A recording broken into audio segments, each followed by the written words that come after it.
तो स्वागत है आपका इस YouTube चैनल की सीरीज में, जिसकी वीडियो में आज आप पढ़ेंगे रिस्टोरेशन एज का सबसे important part comedy of manners, साथ में इसके important points and facts with analysis.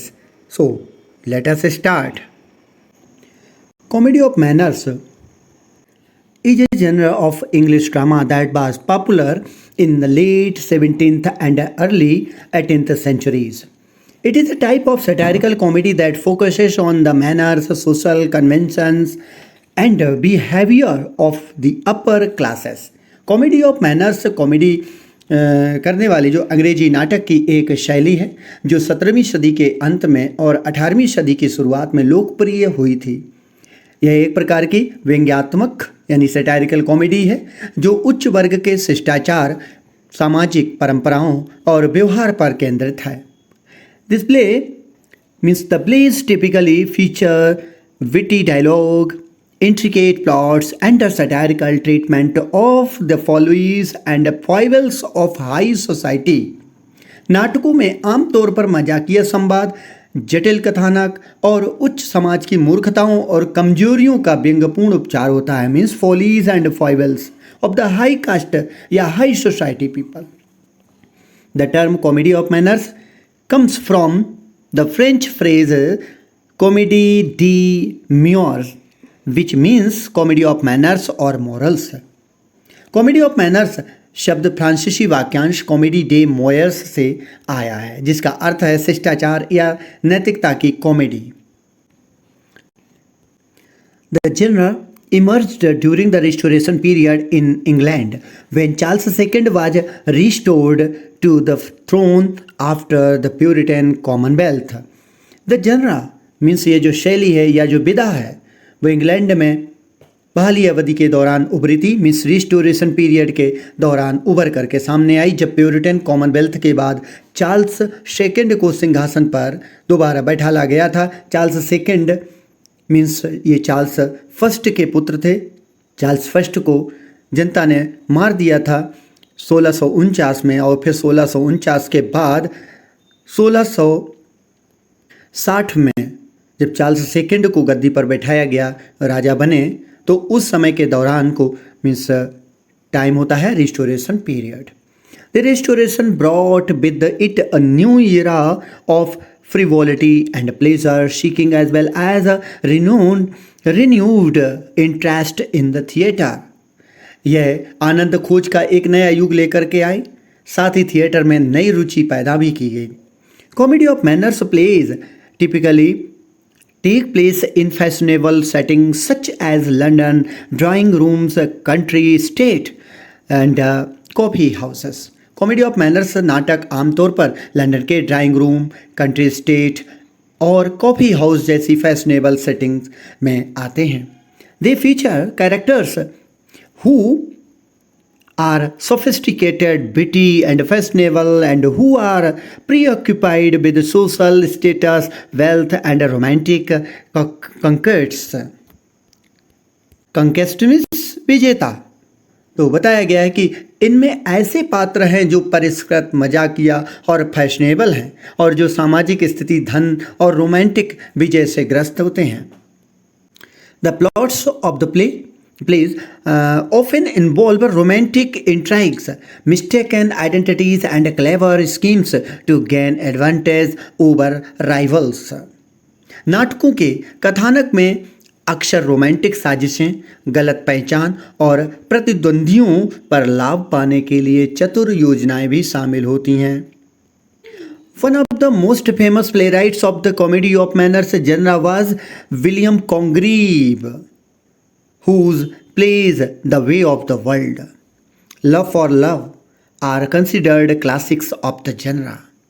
Comedy of manners शैली के या विधा के सबसे प्रसिद्ध नाटककारों में से एक विलियम कॉन्ग्रीव थे। याद रखना, विलियम कॉन्ग्रीव, जिनके नाटक है the way of the world और लव फॉर लव, जो क्लासिक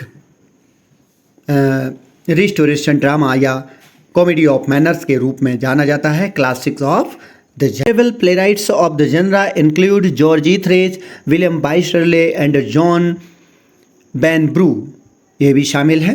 अदर नोटेबल प्लेराइट्स हैं, नाटककार हैं। The comedy of manners genre was known for its sophisticated dialogues and wordplay, which often featured double entendres, puns and innuendos. बताया जाता है comedy of manners जो genre है अपने परिष्कृत शब्द और शब्दों के खेल के लिए जानी जाती है, जिसमें अक्सर दोहरे अर्थ, वाक्य और व्यंग होते हैं। The plays were also known for their satirical treatment of the social conventions of manners of the upper classes and for their exploration of themes such as love, marriage and social ambition. नाटक उच्च वर्गों के सामाजिक रीति रिवाजों और तौर तरीकों पर व्यंग्यपूर्ण तरीके से नियंत्रण करने और प्रेम विवाह और सामाजिक महत्वाकांक्षा जैसे विषयों की खोज करने के लिए भी जाने जाते हैं। The genre fell out of favor in the 18th century as tastes in theatre changed, but its influence can be seen in later works such as the novels of Jane Austen, who also explored the manners and social conventions of the upper classes with wit and satire. 18वीं सदी में theatre में रुचि बदलने के कारण यह शैली लोकप्रियता खो बैठी थी, लेकिन इसका प्रभाव जैन ऑस्टेन के उपन्यासों जैसे बाद के कार्यों में देखा भी गया था, जिन्होंने बुद्धि और व्यंग के साथ उच्च वर्गों के रीति रिवाजों और सामाजिक रीति रिवाजों की खोज की थी। Today the comedy of manners genre is still celebrated for its cleverness, its exploration of the complexities of human relationship and its satirical treatment of the foibles and follies of high society. आज comedy of manners genre को अभी भी इतनी चतुराई, मानवीय रिश्तों की जटिलताओं की खोज और उच्च समाज की कमजोरियों और मूर्खताओं के व्यंग्यपूर्ण उपचार के लिए मनाया जाता है। कॉमेडी ऑफ मैनर्स की विशेषता कई सामान्य विशेषताओं में मानी जाती है। ये लिखा हुआ है, the comedy of manners is characterised by a number of common features. These include means और कैरेक्टरिस्टिक्स भी विशेषताएं हैं या इनमें शामिल है। Witty dialogue, the plays feature sophisticated and witty dialogue that is often full of puns, word play and clever repartee. The characters use language as a tool to gain social advantage over one another, and their wit is often used to mask their true feelings and intentions. सबसे पहले characteristic है witty dialogue, means मजाकिया dialogue, संवाद। नाटकों में परिष्कृत और मजाकिया संवाद होते हैं। इसमें चुटकुले, शब्दों के खेल और चतुराईपूर्ण हाजिर जवाबी जैसे भरे होते हैं। पात्र भाषा का उपयोग एक दूसरे पर सामाजिक लाभ प्राप्त करने के लिए एक उपकरण के रूप में प्राप्त करते हैं और उनकी बुद्धि का उपयोग अक्सर उनकी सच्ची भावनाओं और इरादों को छिपाने के लिए किया जाता है। मीन्स जो सच्चाई होती है वो इनमें छिपा ली जाती है और जो इरादे होते हैं सच्ची भावनाओं के वो छिपा करके दूसरी चीज़ें शो ऑफ कर दी जाती हैं। नेक्स्ट है heading focus on social conventions. The plays are preoccupied with the manners, customs and social conventions of the upper classes. The characters are obsessed with their social status, wealth and reputation, and their behavior is often governed by a strict code of social etiquette. Focus on social conventions means सामाजिक सम्मेलनों पर ध्यान देना। जो next characteristic है, विशेषता है comedy of manners की, इसमें है नाटक उच्च वर्गों के शिष्टाचार, रीति रिवाजों और सामाजिक सम्मेलनों से भरे हुए होते हैं। पात्र अपनी सामाजिक स्थिति, धन और प्रतिष्ठा से ग्रस्त हैं और उनका व्यवहार अक्सर सामाजिक शिष्टाचार के एक सख्त कोड द्वारा नियंत्रित होता है। नेक्स्ट हेडिंग है इंट्रिकेट प्लॉट्स, मीन्स जटिल कथानक। The plots of the plays are often highly intricate and involve romantic intrigues, mistaken identities and elaborate schemes to gain advantage over rivals. The characters are constantly scheming and plotting against one another, and the action of the play often revolves around the resolution of these plots. जटिल कथानक, in comedy of manners में नाटकों के कथानक अक्सर अत्यधिक जटिल भी होते हैं और इसमें रोमांटिक साजिशें, गलत पहचान और प्रतिद्वंदियों पर लाभ प्राप्त करने के लिए विस्तृत योजनाएं शामिल होती हैं।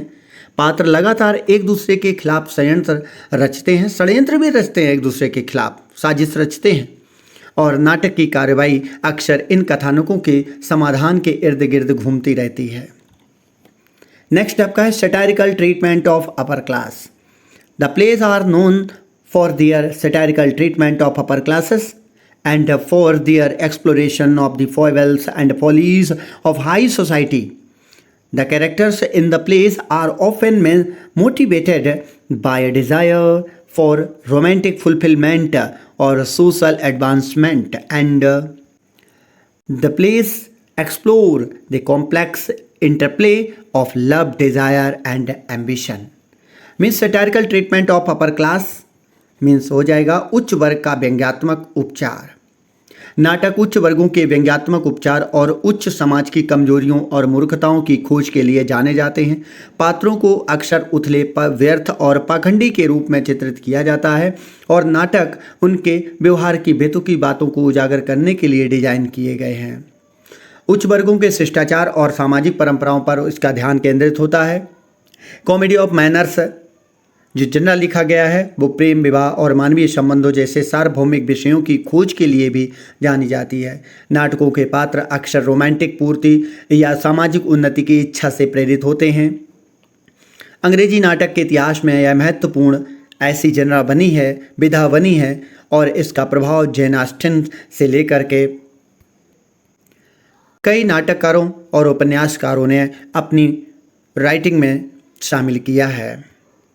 सबसे बड़ी बात तो ये है कि कॉमेडी ऑफ मैनर्स में सबसे ज़्यादा इंटरेस्ट लिया था चार्ल्स सेकंड ने भी, तभी इस रिस्टोरेशन एज में कॉमेडी ऑफ मैनर्स बहुत ही ज़्यादा फली फूली। ये वीडियो आपको कैसी लगी? कृपया लाइक करें, कमेंट करें, शेयर करें और सब्सक्राइब करें। मिलते हैं दूसरी नई वीडियो के साथ। धन्यवाद।